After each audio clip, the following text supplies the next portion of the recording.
देखो नारद जी, हरिद्वार है इस धरती का सेंटर। जो धनाढ्य ग्रस्त में फंसे हुए माया में लिप्त जीव हैं वो इन बद्रीनाथ की कंदराओं में नहीं रह पाएंगे, यहाँ तक आएंगे। उस समय गाड़ी घोड़े नहीं थे। और जो महात्मा हैं वो बिल्कुल बाजार में जाएंगे नहीं। लेकिन हरिद्वार में नहाने के नाम पर, हरिद्वार में तीर्थ स्थान के नाम पर कंदराओं में तपस्या करने जो महामुनि बैठे हैं वो वहां तक चले जाएंगे कि भागवत हो रही है, चलो हम भी लाभ ले लें। और जो गृहस्थ जीवन नीचे शहरों में जो है ऊपर नहीं आ सकते, हरिद्वार तक आ ही जाएंगे, चलो लाभ ले लेते हैं। इसलिए मध्य में कथा का आयोजन करेंगे। अच्छा देखो, लाइट चली जाए तो बाहर भी एक ही लैंप आपके पास हो, एक ही लैंप हो तो बाहर भीतर कैसे उजाला करोगे? अंदर जलाओगे तो बाहर अंधेरा, बाहर जलाओगे तो भीतर अंधेरा। तो क्या करना चाहिए? क्या करें? लैंप को कहां रखें? दे लीजिए, है ना? राम नाम मणि दीप धरूं जीव देहरी द्वार, तुलसी भीतर बाहिरो जो चाहसी उजिया। हरिद्वार में भागवत नाम का दीपक रख देंगे तो पहाड़ की कंदराओं में बैठे महामुनि हरिद्वार तक आ जाएंगे, और शहरों में भोग विलास में लिप्त गृहस्थ लोग हरिद्वार तक आ जाएंगे।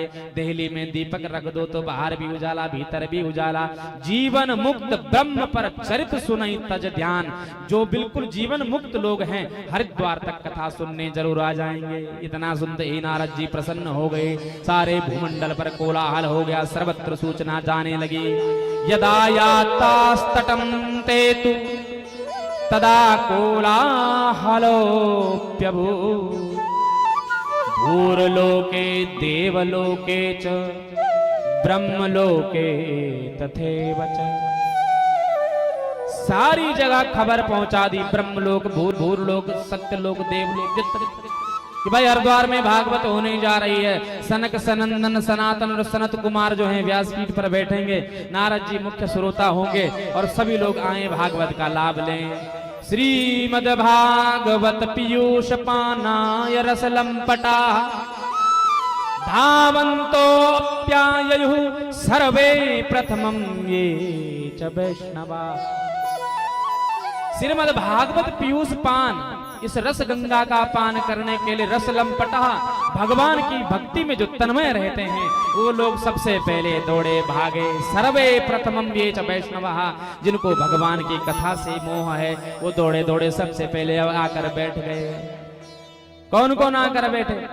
भृगुर्वसिष्ठश्च व्यासश्च गौतमो, मेधातिथिर्देवल देवरातो, रामस्तथा गादिसुतश्च शाकलो, मृकण्डपुत्रा त्रिजपिप्पलादाः, योगेश्वरो व्यास पराशरो च, छायासुखो जाजलिजन्मुख्या, सर्वेऽप्यमी मुनिगणाः सहपुत्रशिष्याः, स्वस्त्री विराययोरति प्रणयेन युक्तः। भृगु वसिष्ठ गौतम ऋषि, मेधा ऋषि, देवल देवराज, परशुराम, विश्वामित्र, शाकल, मृकंड, सारे के सारे, व्यास, योगेश्वर, पराशर, सुखदेव, जहनु ऋषि, सारे मुनिगण, सारा देव समाज अपनी अपनी पत्नियों, पुत्र, बच्चों के साथ भागवत के मंडप में बैठ गए। फक्कड़ों की कथा चल रही है। रेत का ही मंडप बना हुआ है, रेत का ही आसन बना हुआ है।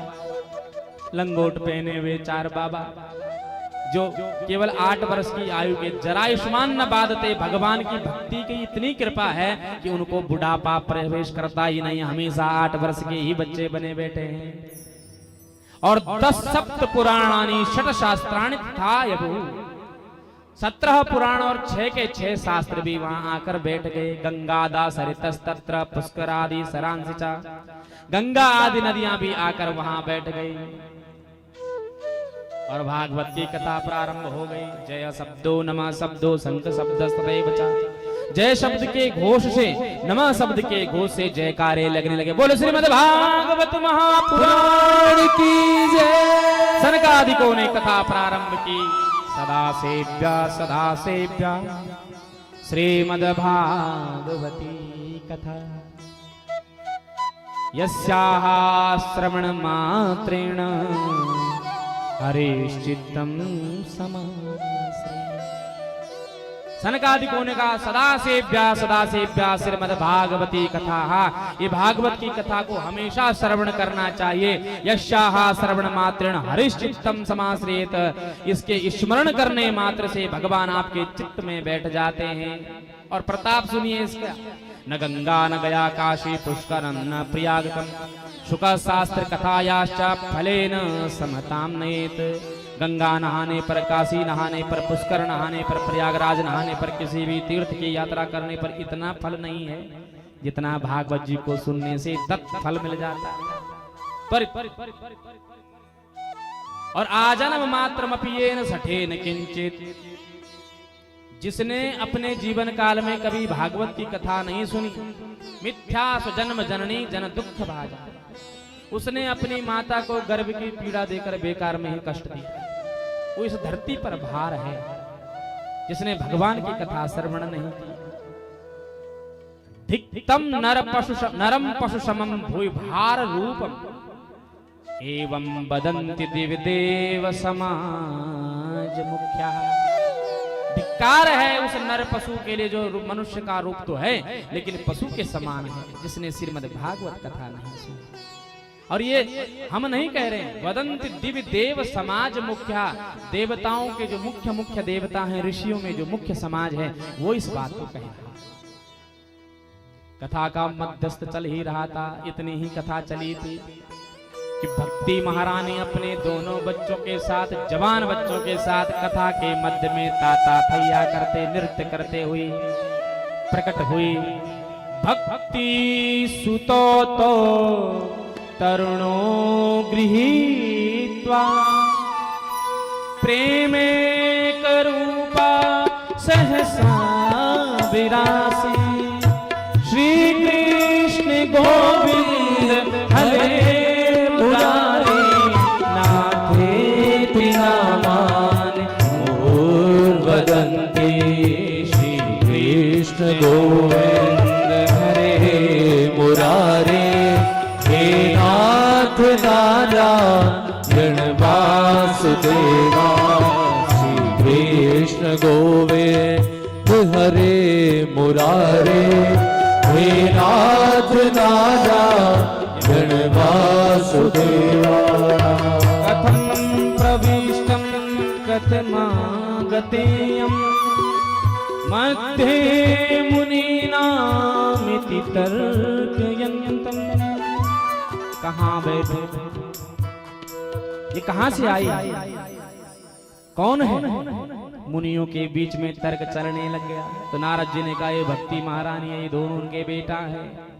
भक्ति माता ने कहा नारद जी मैं कहाँ बैठूं? तो नारद जी कहते हैं माता निरंतर वैष्णव मानसानि। आप जो हैं निरंतर भगवान के भक्तों के हृदय में बैठे, आपका स्थान है। और इन ज्ञान वैराग्य को जो है उनकी बुद्धि में बिठा दो। और जिनकी बुद्धि में ये तीनों बैठ जाते हैं तो भगवान दौड़े दौड़े उसके हृदय पात्र में बैठ जाते हैं। विराजितम हरिश्चित्तम समाश्रयेत्। भगवान उसके चित्त में विराजमान हो जाते हैं। भगवान की प्रतिज्ञा है सर्वधर्मान परित्यज्य मामेकम शरणम व्रजः। सब प्रकार के आडंबरों को छोड़कर केवल मेरी शरण में आ जाए। अगर आपका कल्याण आपके इष्ट कुल देवता जो भगवान के जिस भी रूप में आप उसको मानो, भगवान कृष्ण हर रूप में मिले हैं। किसी को पुत्र के रूप में, किसी को सखा के रूप में, किसी को ग्वाले के रूप में, किसी को शत्रु के रूप में कंस जैसों को भी मिले हैं, किसी को भाई बंधु के तौर पर, किसी को विराट के तौर पर, अर्जुन को गुरु के तौर पर, गोपियों को प्रेम के तौर पर, जिस रूप में। जैसे किसी का देवता नरसिंह है, ठीक है, ये कृष्ण तू हमारे नरसिंह के रूप में रहना, लेकिन दर दर में जाकर जो है उसका अपमान मत करा करो। कुल पुरोहित की बात माना करो। कुल पुरोहित से कहो महाराज हमें अच्छा मार्गदर्शन करें, अच्छा मार्गदर्शन। सकल भुवन मध्य निर्धनास्ते धन्या भक्ति महारानी प्रार्थना कर रही है। निवसति हृदय तेषां श्री हरेर भक्ति रेखा हरिरपि निज लोकम सर्वथा तो विहाय प्रविशति हृदय तेषां भक्ति सूत्रोपनद्ध। नारद जी सनकादिकों को प्रसन्न होकर धन्यवाद करते, महाराज आपकी वजह से मेरा वचन रह गया, आपके कारण मेरे वचनों की रक्षा हो गई, इसलिए हे महाराज मैं आपका धन्यवाद करता हूं, आपके चरणों में प्रणाम करता हूं।